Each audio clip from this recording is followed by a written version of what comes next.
اعوذ باللہ من الشیطان الرجیم بسم اللہ الرحمن الرحیم رب اشرح لی صدری ویسر لی امری واحلل عقدۃ من لسانی یفقہوا قولی۔ تمام میرے سننے والوں کو جہاں جہاں بھی جو مجھے سنتے ہیں سب کو میری طرف سے السلام علیکم ورحمۃ اللہ وبرکاتہ۔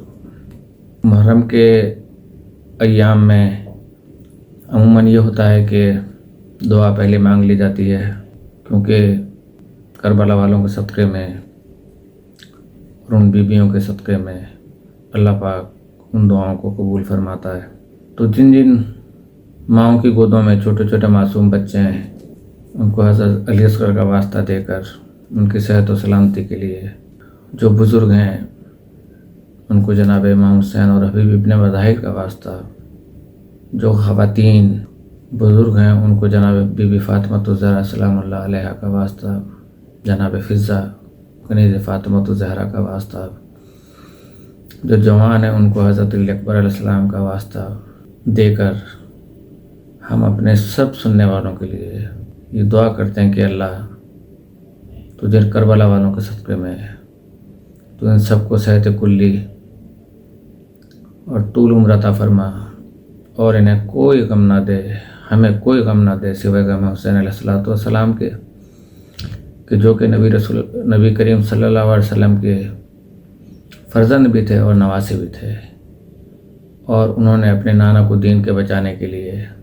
جو قربانیاں دیں ہم ان کا تذکرہ کرتے ہیں۔ اسی سلسلے میں یہ تقاریر کا سلسلہ ہوتا ہے، اسپیچز کا ہوتا ہے، مکالمے ہوتے ہیں اور واقعہ کربلا بیان کیا جاتا ہے، تاکہ یہ رہتی دنیا تک زندہ رہے اور لوگوں تک اس کی معلومات پہنچتی رہیں، کہ جن لوگوں میں پروپیگنڈا کر کے اس کی مخالفت کی جاتی رہی ان کے اذہان جو ہیں وہ کلیئر ہوں، پھر وہ چاہے حضرت امام حسین کے ساتھ ہوں یا نہ ہوں، لیکن قوی امید ہے کہ وہ مخالفت بھی چھوڑ دیں گے۔ تو شروع کرتے ہیں۔ بسم اللہ الرحمن الرحیم۔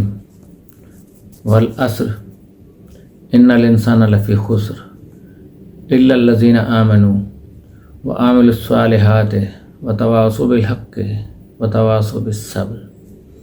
عصر کی قسم، تمام انسان گھاٹے میں ہیں سوائے ان کے کہ جو ایمان لائے اور جنہوں نے نیک عمل کیے، اور وہ لوگ کہ جو دوسرے کو حق کی وصیت کرتے ہیں اور جو ایک دوسرے کو صبر کی وصیت کرتے ہیں۔ آج ہمارے اور آپ کے درمیان گفتگو جو ہے وہ انسانیت کے موضوع پر ہے۔ انسانیت وہ چیز ہے جو سارے انسانوں میں اللہ تعالیٰ نے ودیعت فرمائی ہے۔ یہ اور بات ہے کہ کوئی اس کو اپنا کر انسان بن جائے، یا کوئی اس کو چھوڑ کر درندہ بن جائے، یا کوئی اس کو چھوڑ کر درخت بن جائے، یا کوئی پتھر بن جائے، یہ اپنی اپنی صلاحیت کی بات ہے۔ لیکن انسان کو جو دولت دی گئی ہے وہ بڑی کامن ہے، اور اختلافات جھگڑا کرنے کے لیے ہم نے ڈھونڈے ہیں، ورنہ انسان کے اندر کوئی اختلاف موجود نہیں ہے جو ہمارے اندر بستا ہے۔ ہر انسان کا دل دھڑکتا ہے، ہر انسان کی رگوں میں خون جنبش کرتا ہے، ہر انسان کا دماغ اس کو اچھے برے کی تمیز بتاتا ہے، ہر انسان کے قدم اس کو لے کر چلتے ہیں، ہر انسان کے ہاتھ اس کا کام کرتے ہیں، ہر انسان کی آنکھیں دیکھتی ہیں، ہر انسان کے کان سنتے ہیں، ہر انسان کے واسطے زمین کا دسترخوان بچھا ہے۔ جو کچھ پیدا ہوتا ہے سبھی کھاتے ہیں، اسی میں سے کھاتے ہیں۔ ہر انسان کے واسطے بارش کرم آتی ہے، جب پانی برستا ہے تو ہر ایک کھیت پہ برستا ہے، جب سورج نکلتا ہے تو خالی امیروں کے محلوں میں روشنی نہیں کرتا، بلکہ غریبوں کی جھوپڑیوں میں بھی روشنی چلی جاتی ہے۔ جب چاند چمکتا ہے تو اس کی چاندنی سے سبھی فیض یاب ہوتے ہیں، جب دریا بہتا ہے تو ہر ایک اس سے فائدہ اٹھاتا ہے۔ معلوم ہوا کہ اللہ تعالیٰ نے جو نعمتیں دی ہیں وہ بھی انسان کے لیے، اور جو طاقتیں دی ہیں وہ بھی انسان کو دی ہیں۔ اب جب کسی کو رحمت بنا کر بھیجا ہے تو اس کو حصوں میں بانٹنے کی کیا ضرورت ہے؟ وہ بھی سارے انسانوں کے لیے ہے۔ اسی لیے جب اس نے بڑے رسول کو بھیجا تو یہ نہیں کہا کہ ہم نے آپ کو عربوں کے لیے بھیجا ہے اور آپ ان کی اصلاح کیجئے، یہ نہیں فرمایا کہ ہم نے آپ کو مکہ والوں کے لیے بھیجا ہے، آپ ان کی اصلاح کیجئے، یہ نہیں کہا کہ ایک قوم پیدا ہوگی مسلمان، آپ اس کے رسول ہیں، آپ اس کی اصلاح کیجئے، آپ قرآن پڑھائیے، قرآن پڑھیے، قرآن کیا کہہ رہا ہے ذرا دھیان کیجیے گا کہ آپ جو بھی کہیں یہ ہمارا تمہارا خود ہم نے بنایا ہے، یہ ہمارے ہیں وہ تمہارے ہیں، یہ ہماری پارٹی وہ تمہاری پارٹی، یہ ہمارے رہبر وہ تمہارے رہبر۔ اللہ رب العالمین ہے، تمام عالموں کا رب ہے۔ اس کے اندر یہ دنیا بھی ہے اور دوسری دنیا بھی ہے جو اگر دریافت ہو جائے تو وہ بھی عالمین سے باہر متصور نہیں ہوگی۔ تو سمجھے میرے ساتھیو، اللہ رب العالمین ہے، محمد رحمت للعالمین ہے، قرآن ذکر للعالمین ہے۔ اللہ کے لیے ارشاد ہوا الحمدللہ رب العالمین، تمام حمد ہے اس اللہ کے لیے جو تمام عالمین کا رب ہے۔ رسول اللہ صلی اللہ علیہ وسلم کے لیے ارشاد ہوا وما ارسلناک الا رحمت للعالمین، سورہ انبیاء آیت نمبر 107، کہ آپ کو ہم نے نہیں بھیجا مگر تمام عالمین کے لیے رحمت بنا کے۔ قرآن کے لیے ارشاد ہوا ان ہوا الا ذکر للعالمین، یہ قرآن نہیں ہے مگر تمام عالمین کے لیے نصیحت ہے۔ تو اللہ نے اپنے حبیب کو تمام انسانوں کے لیے رحمت بنا کر بھیجا ہے، صرف مسلمانوں کے لیے نہیں، تمام انسانوں کے لیے رحمت بنا کے بھیجا ہے۔ آج میں جو ذکر کر رہا ہوں وہ صرف ان کے لیے جو لا الہ الا اللہ محمد رسول اللہ کہتے ہیں، جو اقرار کرتے ہیں۔ میرے تمام سننے والے خواتین و حضرات، اس وقت ملت مسلمہ کا یہ حال ہے، برا نہ مانیے گا بالکل بھی، کہ اگر کوئی آپ کو آئینہ دکھائے تو اس کا مطلب یہ نہیں ہے کہ وہ آپ کا دشمن ہے۔ کسی کے ماتھے پہ کالک لگی ہے، ہم نے آئینہ دکھایا کہ آئینہ دیکھ لو، تو آپ برا نہ مانیے کہ تم نے ہمیں آئینہ دکھایا ہے۔ نہیں، ہم نے تو اس لیے آئینہ دکھایا ہے کہ اپنے ماتھے پہ لگی کالک کو دھو ڈالیے، بہت بری لگ رہی ہے۔ ملت مسلمہ کا عالم یہ ہے کہ قرآن اس کے پاس کھلا رکھا ہے جس میں سب کچھ ہے، لا رطب ولا یابس الا فی کتاب مبین، سورہ انعام آیت نمبر 59۔ کوئی خشک و تر ایسا نہیں ہے جو کتاب مبین میں نہ ہو۔ اب اس کو آپ یوں سمجھ لیجئے کہ ہم ایک ڈاکٹر کے یہاں بیٹھے ہیں، بہت بڑا ڈاکٹر ہے، اسلام آباد کا ہے یا کراچی کا ہے یا کسی اور شہر کا ہے، کسی دوسرے ملک کا ہے، ہمارا دوست ہے، ہم اس کے پاس بیٹھے ہیں، خالی بیٹھے ہیں، وقت گزار رہے ہیں۔ وہ مریض دیکھ رہا ہے، ایک مریض آیا، اس نے کہا کہ دیکھو یہ ہے وہ شوگر تمہارے لیے نقصان دہ ہے، فلاں چیز تمہارے لیے نقصان دہ ہے، جس میں چکنائی ہو وہ تمہارے لیے نقصان دہ ہے، یہ نہ کھانا وہ نہ کھانا، تمام احتیاطی تدابیر اس نے اس کو بتا دی۔ ڈاکٹر نے جب اس کا نام پوچھا تو وہ ہندو تھا، ڈاکٹر نے نسخہ لکھ دیا، وہ مریض نسخہ اور دوا لے کر گھر چلا گیا۔ ہم نے سوچا کہ ہم سے کیا مطلب،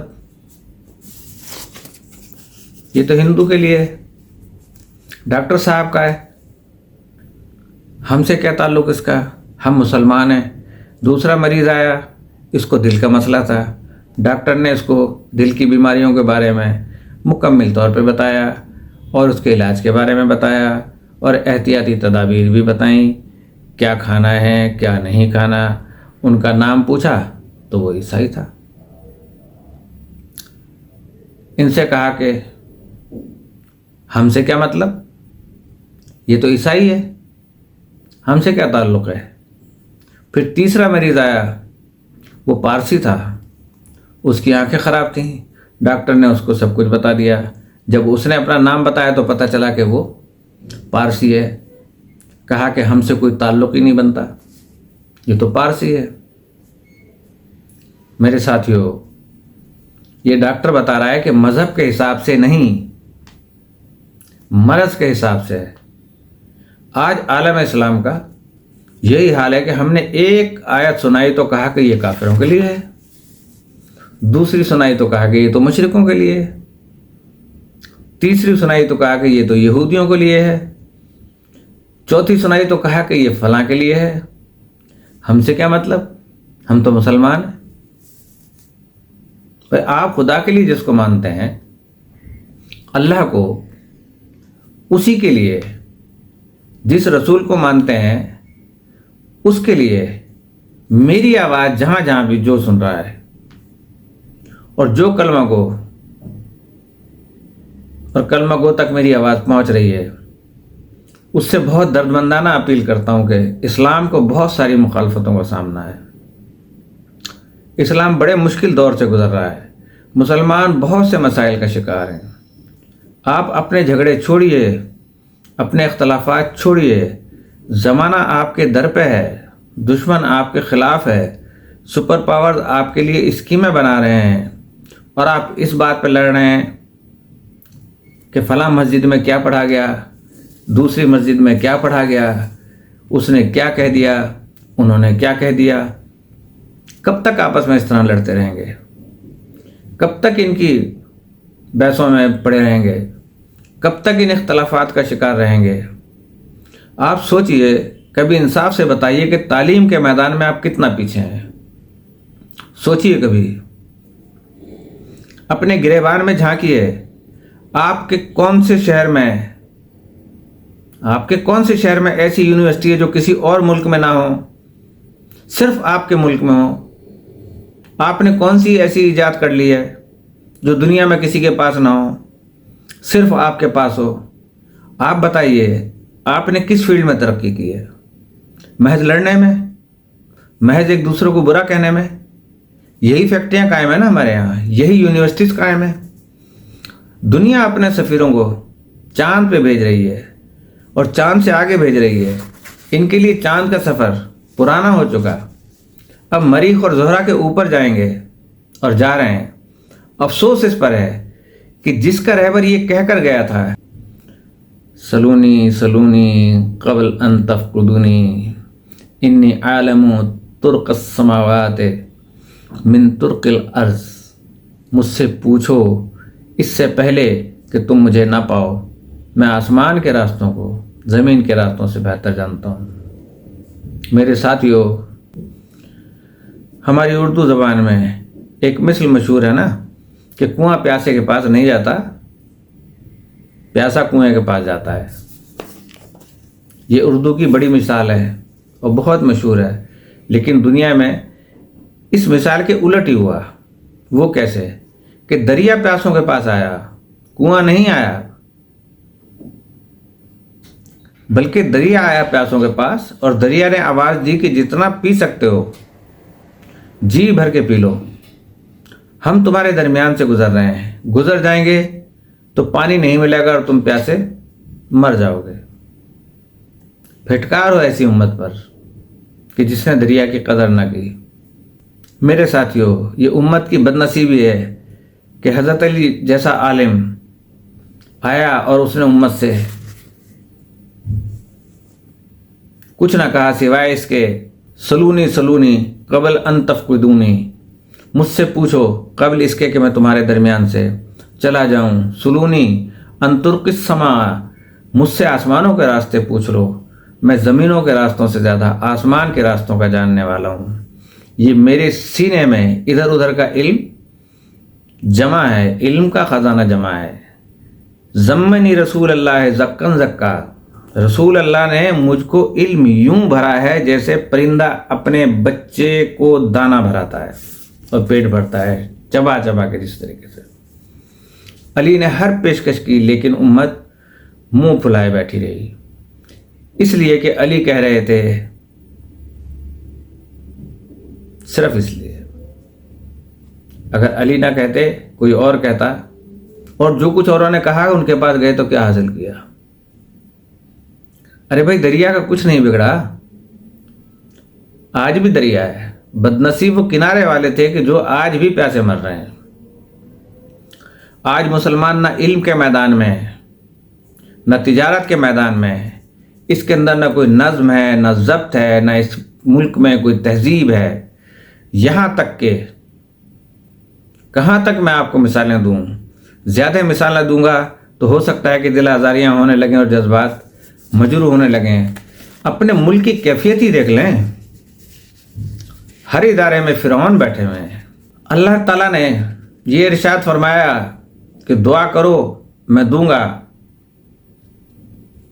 کسی نے پوچھا تھا یہ سوال حضرت علیہ السلام سے کہ اللہ ہمارے دل کے جب سارے حالات جانتا ہے تو پھر دعا مانگنے کی کیا ضرورت ہے؟ تو حضرت علی فرماتے ہیں کہ اگر اللہ نے یہ کہہ دیا ہے کہ تم مجھ سے مانگو گے تب دوں گا تو وہ قائل ہو گیا. لیکن آج اللہ سے بڑے اللہ پاکستان میں موجود ہیں کہ جو بغیر مانگے، بغیر طلب کیے، انصاف پہ بیٹھے ہوئے کہتے ہیں کہ لے لو، اور جس نے مانگا کہا کہ نہیں دیں گے. وہی 1400 سال سے چلے آ رہے ہیں، وہی قاضی الحاجات ہیں. کہا جاتا ہے کہ اس نے ہمارے ساتھ یہ کیا، انہوں نے ہمارے ساتھ وہ کیا. دیکھیں یہ تو سب ٹھیک ہے کہ انہوں نے آپ کے ساتھ یہ سب کچھ کیا، لیکن یہ بتائیے کہ آپ نے خود اپنے ساتھ کیا کیا؟ آپ مذہب کی دہائی دے کر علم میدان میں، سائنس اور ٹیکنالوجی کے میدان میں، تحقیقات اور ریسرچ کے میدان میں پیچھے ہوتے جاتے ہیں. میں آپ کو کیا بتاؤں کہ یہ چیزیں ہر ایک تک نہیں پہنچی ہیں جو میں نے دنیا کو پڑھا ہے، اس لیے مجھے اس کی معلومات ہو جاتی ہیں. بہت سے کورسز آج بھی دنیا میں ایسے ہیں جن میں 9/11 کے بعد مسلمان اسٹوڈنٹس کو داخلہ نہیں ملتا، داخلہ نہیں دیتے، کوئی نہ کوئی عذر نکال لیتے ہیں، اس لیے کہ ان کو مسلمانوں پہ اعتبار ہی نہیں ہے. آپ کے 2-4 بوڑھے جو اب رہ گئے ہیں وہ بھی ختم ہو جائیں گے تو آپ کی قوم سے وہ علم ہی غائب ہو جائے گا. رسول اکرم صلی اللہ علیہ وسلم فرماتے ہیں اطلب العلم، علم حاصل کرو. یہاں یہ ہے کہ اس اسکول میں آگ لگائی جا رہی ہے، لڑکیوں کے پڑھنے پر پابندی لگائی جا رہی ہے، لڑکوں کی کتابیں چھینی جا رہی ہیں. یہ سب اصل میں دشمنی ہے آل ابو طالب ہے، دشمنی ہے رسول خدا ہے، دشمنی ہے اہل بیت ہے، دشمنی ہے حیدر کرار علی علیہ السلام ہے کہ انہوں نے کہا تھا کہ پوچھ لو جو کچھ مجھ سے پوچھنا ہے. اس کے علاوہ دنیا میں کسی ہستی نے نہیں کہا کہ جس چیز کا علم پوچھنا ہو پوچھ لو، میں جواب دوں گا. جب کوئی نہیں ملا جواب دینے والا اور نہ کوئی ایسا کہنے والا تو اس نے ظاہر مخالفت ہی کرنی تھی، اور وہ مخالفت جاری ہے. اس لیے کہ جتنا علم بڑھے گا اتنا دنیا علی کے قریب آئے گی. ارے بھائی پروفیسر کے قریب آتی نا.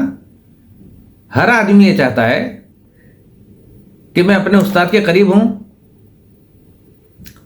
ہر باپ یہ چاہتا ہے کہ بیٹا مجھ سے قریب ہو، ہر بیٹا یہ چاہتا ہے کہ میں باپ کے قریب ہوں. اور جتنا علم گھٹے گا اتنا دنیا علی سے دور ہو جائے گی. یہ تاریخ کا ایک بڑا دردناک واقعہ ہے. آپ کبھی پڑھیے گا، میں اس کو تفصیل سے نہیں پڑھوں گا. شام سے علی کے پاس ایک دھمکی آمیز خط آیا کہ ہمارے پاس ایسا لشکر ہے جو اونٹ اور اونٹنی میں تمیز نہیں کر سکتا، کہ بالکل جاہل ہے. یعنی ہم نہیں دیکھیں گے اگر جنگ ہوئی تو سب ایسے ہیں کہ بس حملہ کریں گے تو ختم کر دیں گے. سمجھے آپ؟ تو حضرت علی چاہتے تھے کہ علم عام ہو. ہم نے کیا کیا؟ عالم اسلام نے کیا کیا؟ سوائے اس کے کہ آپس میں لڑتے جھگڑتے رہے، فساد کرتے رہے. اور یہ فساد، یہ لڑائی، یہ جھگڑا، یہ مذہبی انتہا پسندی اس حد تک پہنچ گئی کہ آج دنیا میں ہم دہشت گردوں میں شمار ہو رہے ہیں. لاکھ آپ کچھ کہیے، آپ کو سب کچھ اندازہ ہو جائے گا کہ دنیا میں کیا ہو رہا ہے؟ تو عوام دہشت کی علامت بن گئے ہیں۔ اب بھی آپ کو وہ 1400 سال والے جھگڑے یاد ہیں اور کچھ نہیں یاد ہیں۔ کتنی جنگیں تھیں، جنگ صفین، جنگ جمل، جنگ نہروان، 4 جنگیں لڑی گئیں، اور دونوں ہی محترم۔ کیا قاضی قضا تھی، کیا عدالت تھی کہ 2 میں جھگڑا ہو رہا ہے، دونوں ہی صحیح ہیں۔ وہی جھگڑا آج تک چلا رہا ہے تو آج بھی کہیں کہ دونوں صحیح ہیں، ایک دوسرے کے ساتھ گلے مل کے بیٹھے۔ لیکن آج ثابت کر دیا گیا تھا کہ وہ دونوں برابر نہیں تھے، ایک حق پہ تھا اور ایک ظلم پر تھا، ناحق تھا، اور جب تک ناحق اس دنیا میں رہے گا اس وقت تک حق آتا رہے گا اور باطل کو ہمیشہ انشاءاللہ تعالی شکست ہوگی۔ وہ باتیں یاد ہیں اور کچھ نہیں۔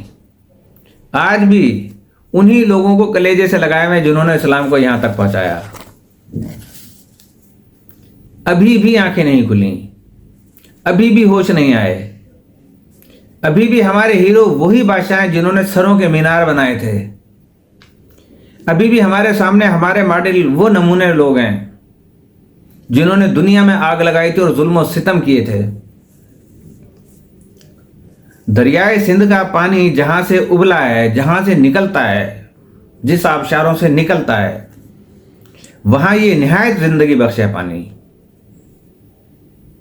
اور جب اس نے طویل راستہ طے کیا تو وہ زندگی کے لیے مشکل اور خطرناک ہوتا چلا گیا، اور وہ پانی ناقص ہوتا چلا گیا۔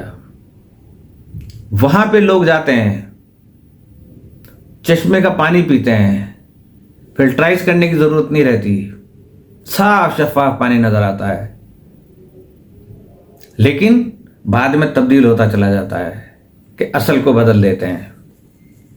اسی طریقے سے اسلام کی حقیقی ماخذ تلاش کیجئے اگر آپ کو اس مصیبت سے نجات حاصل کرنی ہے، اور اگر آپ کو زمانے سے مقابلہ کرنا ہے تو اسلام کے اصلی ہیرو کو تلاش کرو۔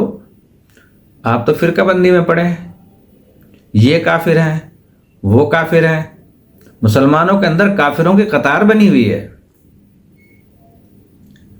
ذرا سا آپ کی مرضی کے خلاف ہوا، چل بھائی کافر ہو گیا تو۔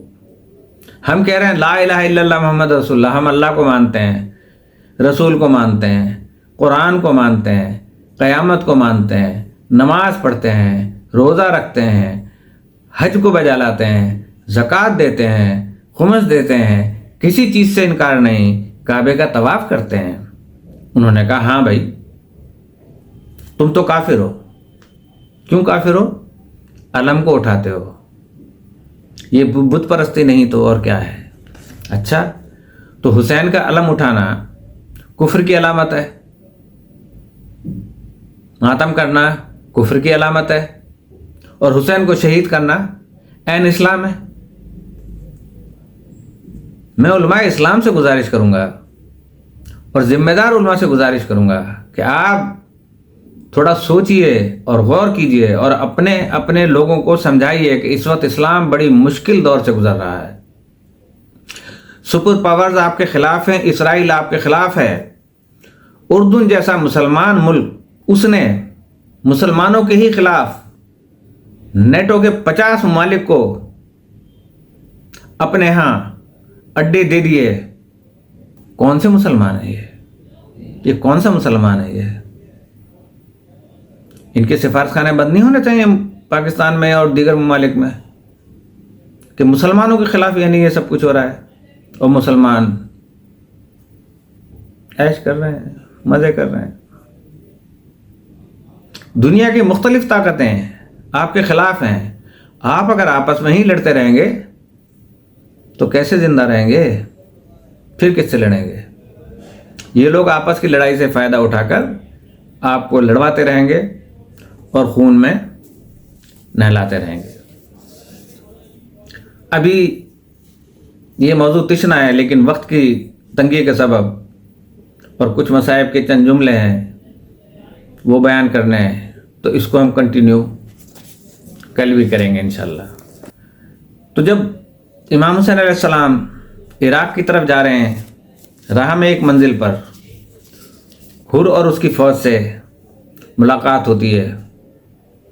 یہ سب امام کے دشمن ہیں۔ امام نے دیکھا کہ پیاس سے ان کی حالت غیر ہے۔ تھوڑی دیر اگر پانی نہ ملا تو سوار اور مرکب یعنی گھوڑے وغیرہ اور جو جانور ہیں سب تڑپ تڑپ کر مر جائیں گے۔ جنگی قوانین کی روح سے متشددانہ آئین کے مطابق ان کو ایک قطرہ پانی کا نہیں دینا چاہیے تھا، بلکہ ان کے مرنے کا تماشا خندہ پیشانی سے دیکھنا چاہیے تھا، مگر حسین رحمت اللہ عالمین کے فرزند ہیں، سیاست نبویہ اور حکومت الہیہ کے قوانین کے محافظ ہیں۔ وہ انسانیت کے اس کمزور طرز عمل کا نمونہ اپنے روحانی اقدار اور ایمانی وقار کے ماتھے پر کالک کا ٹیکہ لگانا نہیں چاہتے۔ اگر کسی عمل میں کفار و مشرکین اور اہل بیت رسول برابر کے شریک سمجھے جائیں تو اسلام کے روحانی معلم کی تعلیم بے اثر ثابت ہو کر رہ جائے گی۔ حسین اس کے لیے تیار نہیں ہو سکتے تھے۔ انہوں نے حکم دے دیا کہ فوج کے ایک ایک سپاہی اور ایک ایک گھوڑے کو اچھی طرح سے سیراب کرو۔ اس پانی پر اور اس منزل پر کوئی پانی کا چشمہ نہ تھا، یہ دریا کا کوئی کنارہ نہ تھا کہ اس کے حکم کی تعمیل آسانی سے کی جا سکتی۔ جو پانی پکھالوں میں اس قافلے کے ساتھ تھا امام حسین کے، وہ آئندہ منزل تک پہنچنے کے لیے شاید اہل قافلہ کی ضرورت کو بھی مشکل سے پورا کر سکتا تھا۔ اصحاب حسین پر اس حکم تعمیل کا پورا کرنا شاق گزرا۔ انہوں نے خدمت امام میں عرض کی، یبنا رسول اللہ، یہ سب ہمارے دشمن ہیں، ابن زیاد کے بھیجے ہوئے ہیں، ہماری راہ روکنے اور ہم سے جنگ کرنے کے لیے بھیجے گئے ہیں۔ ان کو سیراب کرنا قرین مصلحت نہیں۔ ان ظالموں کو تڑپ تڑپ کے مر جانے دیجیے تاکہ ان 1000 لشکر کے شر سے ہم محفوظ ہو جائیں اور آگے بڑھنے میں ان کی مزاحمت کا خطرہ باقی نہ رہے۔ دوسرے ہمارے ساتھ ہیں، عورتیں ہیں، چھوٹے چھوٹے بچے ہیں، موجودہ پانی شاید انہی کی ضرورت کے لیے کافی ہوگا۔ اگر یہ سب پانی ان کو پلا دیا گیا اور اگلی منزل پر پانی نہ ملا تو ان سب کا کیا حشر ہوگا؟ یہ ہمدردانہ مشورہ عاقبت بینی کی روح سے قبول کرنے کے قابل تھا، لیکن اس کو قبول کر لینے کے بعد اہل بیت رسول کی امتیازی شان برطرف ہو جاتی اور حسین نہ رہتے۔ آپ نے فرمایا، چاہے ہم پر کوئی مصیبت گزرے لیکن یہ ناممکن ہے کہ یہ لوگ ہماری آنکھوں کے سامنے پیاسے مر جائیں۔ ہماری طرح یہ بھی جاندار ہیں اور اپنے کو مسلمان بھی کہتے ہیں۔ آخر پکھالوں کے منہ کھلے اور سکوں نے مشکیزیں بھر بھر کے خون کے پیاسے دشمنوں کو سیراب کرنا شروع کر دیا۔ اب امام حسین علیہ السلام خلق رسول کا ایک بہترین نمونہ پیش کرتے ہیں۔ ایک مشق خود اپنے کندھے پر اٹھائے ہاتھ میں لیتے ہیں اور ایک ایک سپاہی سے جا کر پوچھتے ہیں، اگر تشنگی فرو نہ ہوئی ہو تو اور پانی پلا دوں؟ جب سب سوار اچھی طرح سیراب ہو گئے تو امام نے فرمایا، اب ان گھوڑوں کو بھی سیراب کرو کہ یہ بھی خدا کی مخلوق ہے۔ ہر جاندار کی مصیبت میں کام آنا اسلامی آئین میں داخل ہے۔ گھوڑوں کے سامنے بھی تشت رکھے گئے اور ایک ایک کو پانی پلا دیا گیا۔ ان پانی پینے والوں کے سینوں میں دل تھے، پتھر تو نہ تھے کہ اس احسان عظیم کا احساس نہ کرتے، مگر کتنی جلدی یہ لوگ اس احسان کو بھول گئے۔ بہت فرق ہے عام مسلمانوں میں اور رسول کے اہل بیت میں۔ جب فوج دشمن کے ہوش و حواس ٹھکانے ہوئے تو آپ نے ان کے سردار حر سے پوچھا، ادھر کیسے آنا ہوا؟ اس نے کہا کہ ابن زیاد کا حکم ہے کہ جہاں آپ کو پائیں سدے راہ ہو کر کوفہ چلنے پر مجبور کریں۔ آپ ادھر کس ارادے سے آئے ہیں؟ فرمایا، میں از خود نہیں آیا بلکہ تم لوگوں نے خط پر خط لکھ کر مجھے بلایا ہے۔ حر نے کہا، مجھے اس کا علم نہیں ہے۔ آپ نے عقبہ بن شمان سے فرمایا، وہ خطوں سے بھری ہوئی خرجنیں اٹھا کر لاؤ۔ انہوں نے 2 تھیلوں میں بھرے ہوئے کئی ہزار خط حر کے سامنے رکھ دیے۔ اس نے کہا ہم ان لوگوں میں سے نہیں ہیں کہ جنہوں نے خط لکھا ہو۔ نماز ظہر کا وقت آیا، مؤذن نے اذان کہی، امام علیہ السلام کے پیچھے دونوں لشکروں نے نماز پڑھی۔ بعد فراغ نماز آپ نے قافلے کو کوچ کا حکم دیا۔ حر نے راہ روکی۔ آپ نے فرمایا تیری ماں تیرے ماتم میں بیٹھے، تو کیا چاہتا ہے؟ اس نے کہا کہ اگر دوسرا کوئی میری ماں کا نام لیتا تو میں اس کو بتا دیتا، لیکن آپ کی والدہ گرامی کے متعلق سوائے کلمہ خیر کے کیا کہہ سکتا ہوں؟ میں آپ کو یہاں سے آگے نہ بڑھنے دوں گا۔ یہ سنتے ہی اصحاب حسین بگڑ گئے۔ جناب زہیر نے عرض کی یا ابن رسول اللہ، ہمیں ان سے لڑنے دیجیے، ان کی تعداد کم ہے، ہم آسانی سے ان کو تہو تہہ کر لیں گے۔ آئندہ چل کر جب فوجوں کی کثرت ہو جائے گی تو ان کا مقابلہ کرنا دشوار ہو جائے گا۔ فرمایا یہ صحیح ہے، مگر میں جنگ کی ابتدا اپنی طرف سے ہرگز نہ کروں گا۔ یہ اہل بیت کا دوسرا خصوصی عمل تھا جو اسلامی اخلاق کا بہترین نمونہ تھا۔ حر زبان سے چاہے کتنی ہی مخالفت کر رہا تھا، مگر دل پر احسان حسین کی چوٹ کھا چکا تھا۔ اس کی تڑپ کو مٹانا اس کے قابو سے باہر ہو گیا تھا۔ اس کے سینے میں وہ دل تھا جس پر اولاد رسول کے روشن کردار کا نقش تھا۔ اس کے سینے میں وہ دل تھا جو حسین کی بے گناہی کا کلمہ پڑھ رہا تھا۔ وہ حسین کو کربلا تک گھیر کر لے آئے، مگر اس کا دماغ اس خیال سے چکرا رہا تھا کہ اس معاملے کا اختتام کس صورت سے ہوگا۔ بہت سے غور و فکر کے بعد وہ اس نتیجے پر پہنچا کہ حسین فرزند رسول ہیں، یزید اور ابن زیاد کو ان پر دست درازی کی ہمت نہ ہوگی۔ اس غلط فہمی میں ہے کسی نہ کسی منزل پر معاملہ روا برا ہو جائے گا، خطوط رکھے جائیں گے، زبانی بات چیت ہوگی۔ حسین کے اس ارادے سے ابن زیاد کو آگاہ کیا جائے گا کہ ان کا ارادہ جنگ کرنے کا نہیں ہے۔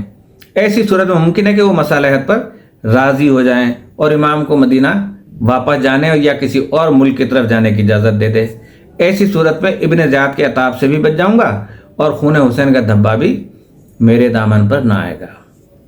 مگر جب کربلا میں بکثرت فوجیں آ گئیں اور صلح کی کوئی صورت نظر نہ آئی تو اب آپ کی بے چینی بڑھی۔ اس کے خیال و گمان میں بھی یہ بات نہ تھی کہ معاملہ اس حد تک طول پکڑ جائے گا کہ لوگ قتل امام پر کمر بستہ ہو جائیں گے۔ جب نہر فرات پر فوجوں کا پہرا بیٹھا اور بندش آب ہوئی تو حر کو حسین کا احسان یاد آیا۔ اپنی فوج کے سپاہیوں کو وہ نازک موقع یاد دلا کر پوچھا کہ کیا ارادہ ہے؟ ان اشقیاء پر طمع دنیا غالب تھی۔ تسکین بخش جواب نہ دے سکے۔ حر نے سمجھ لیا شقاوت ان پر غالب ہے، میرا کہنا ان پر کارگر نہیں ہو سکتا۔ 9 محرم کی شام کو جب یہ طے ہو گیا کہ کل جنگ کا آغاز ہو ہی جائے گا تو اب حر کو یہ فیصلہ کرنا تھا کہ فوج یزید کے ساتھ رہ کر جہنم میں جائے یا حسین کے ساتھ ہو کر نجات آخرت کا سامان کرے۔ اسی تشویش میں شب عاشور کی تاریکی میدان کربلا میں چھا گئی اور حسین کے پیاسے بچوں کی صدائے التش سے التش تمام فضا کربلا میں گونج اٹھی۔ حر اپنے خیمے میں سر نہڑائے بیٹھا ہے، چہرے کا رنگ اترا ہوا ہے، سرد آہیں لب پر ہیں، جنت دوزخ نظر کے سامنے ہے۔ یکایک غلام خیمے میں آیا، دیکھا آقا بدحواس ہے، سیدھے منہ بات نہیں کرتا، ہونٹ خشک، چہرہ اداس، پانی لے کر سامنے آیا، شاید پیاسے ہوں۔ حر نے وہ آب پانی کا زمین پہ پٹک دیا۔ غلام یہ حال دیکھ کر گھبرایا اور حر کے بھائی سے جا کر کہا ذرا بھائی کا حال تو دیکھیے، لڑائی کا خوف اس درجہ غالب ہے کہ ہوش و حواس درست نہیں۔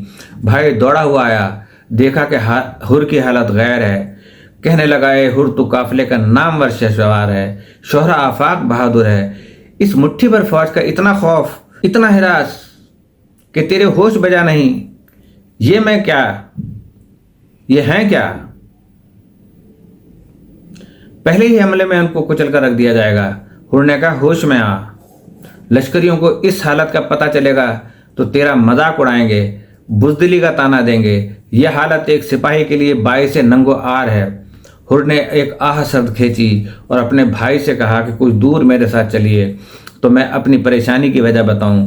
دونوں گھوڑوں پر سوار ہوئے اور خیام حسینی کی طرف چلے۔ کچھ دور جا کر حر نے گھوڑا روک لیا اور بھائی سے کہا ذرا سنیے اس سنسان فضا میں یہ آوازیں پے در پہ کیسی آ رہی ہیں؟ اس نے کان لگایا اور ایک مرتبہ ملال انگیز لہجے میں کہنے لگا کہ یہ تو معصوم بچوں کی آوازیں العطش ہے۔ حر نے کہا ان آوازوں نے میرے کلیجوں کو چھلنی کر دیا ہے، میرے ہوش و حواس کو گم کر دیا ہے۔ میں اگر جانتا ہوتا کہ اولاد رسول پر یہ ظلم و ستم ہوں گے تو اس طرح پانی کے ایک ایک قطرے کے لیے تڑپایا جائے گا تو میں ہرگز حسین کو اس طرف نہ لاتا اور ان کا راستہ کہیں اور جانے کے لیے کھول دیتا۔ بھائی نے کہا پھر کیا ارادہ ہے؟ حر نے کہا میں فیصلہ کر چکا ہوں، مجھے آتش جہنم میں جلنا منظور نہیں ہے۔ حسین نے مجھ پر احسان کیا ہے، میں اس کو بھولنے والا نہیں۔ حسین بے گناہ ہیں، نواسے رسول ہیں، میں ان کے خون میں اپنے ہاتھ رنگ کر رسول خدا کے سامنے روز حشر جانا نہیں چاہتا۔ بھائی نے کہا پھر دیر کیا ہے، گھوڑوں کو بڑھاؤ اور اس فوج اشکیا سے نکل چلو۔ الغرض دونوں بھائی اور حر کا بیٹا اور غلام چاروں ایمان نواز حق شناس بہادر گھوڑے دوڑائے لشکر گائے حسین کی طرف بڑھے۔ امام نے نماز صبح سے فارغ ہو کر جناب عباس اور حضرت علی اکبر سے فرمایا حر ہماری طرف آ رہا ہے، اس کے استقبال کو جاؤ۔ جناب عباس فوراً گھوڑے پر سوار ہو کر بڑھے۔ جب حر نے علمدار لشکر حسینی کو آتا دیکھا تو گھوڑے سے اتر پڑا اور جناب عباس کے قدموں میں زار زار رویا اور عرض کی کہ آپ فرزند رسول ہیں، میری تقصیر معاف کر دیجیے۔ جناب عباس نے سینے سے لگایا اور فرمایا میرے آقا رحمت للعالمین اور صاحب خلق عظیم کے فرزند ہیں، ضرور تیری خطا معاف کریں گے۔ ایک روایت ہے کہ حر نے کہا کہ اے ابو الفضل عباس، میرے ہاتھ باندھ کر مجرموں کی طرح فرزند رسول کے سامنے لے چلیے، مجھے یوں کھلے ہاتھ مولا کے سامنے جاتے ہوئے شرم آتی ہے۔ الغرض حضرت عباس حر کو لے کر حضرت کی خدمت میں حاضر ہوئے۔ صفادہ سحری نمودار ہو چکا تھا۔ امام مظلوم نے اپنے وفادار جانثار کو چھاتی سے لگانا چاہا مگر حر نے گر کر قدموں کو بوسہ دیا اور عرض کی مولا اس وقت تک یہ قدم نہ چھوڑوں گا جب تک حضور افو کا مجدہ نہ سنا دیں، معاف نہ کر دیں۔ حضرت نے فرمایا حر تیری خطا معاف ہے، غم نہ کر، انشاءاللہ تو ہمارے ساتھ جنت میں ہوگا، تیری ماں نے تیرا نام ٹھیک رکھا ہے، تو یقیناً آتش جہنم سے آزاد ہے۔ عزادارو، جب یہ خبر خیمے میں پہنچی کہ حر لشکر یزید سے نکل آیا ہے تو دل شکستہ سیدانیوں کو انتہائی خوشی ہوئی۔ جناب زینب نے سلام کہلا بھیجا، وقت بے کسی میں جب کوئی ہمدرد مل جاتا ہے تو کیسی خوشی ہوتی ہے۔ عفو و قصور کے بعد حر نے حضرت امام میں عرض کی مولا اب مجھے اجازت کارزار مرحمت فرمائیے۔ حضرت نے آپ دیدہ ہو کر فرمایا اے حر تو ہمارا مہمان ہے، میں تیری کوئی خاطر نہ کر سکا، انتہا یہ ہے کہ تجھے ایک جرہ آپ پانی پلانے پر بھی قادر نہیں، جو بے کسی اور بے کسی کا عالم ہے تجھ پر عیاں ہے۔ حر نے کہا مولا اب مجھے کسی چیز کی خواہش نہیں، بس آخری تمنا یہ ہے کہ میرا سر آپ کے قدموں پر نثار ہو جائے، میں آپ کے جد نامدار، پدر بزرگوار، مادر عالمہ قدر کے روبرو شرمسار نہ ہو جاؤں۔ الغرض بہادر حر شیرانہ ہمہ کے ساتھ میدان میں آئے، جوش میں آ کر رس پڑا اور لشکر اعداء میں اس دلیری سے حملہ کیا کہ دشمنوں کو سامنے آنے کی تاب نہ رہی۔ ہر طرف بھاگے بھاگے پھرتے تھے، تا دیر اسی طرح لڑتے رہے۔ آخر دشمنوں نے چاروں طرف سے گھیر کر وار کرنے شروع کر دیے۔ جب گھوڑے پر ٹھہر نہ سکے تو آواز دی ابن رسول اللہ ادرکنی۔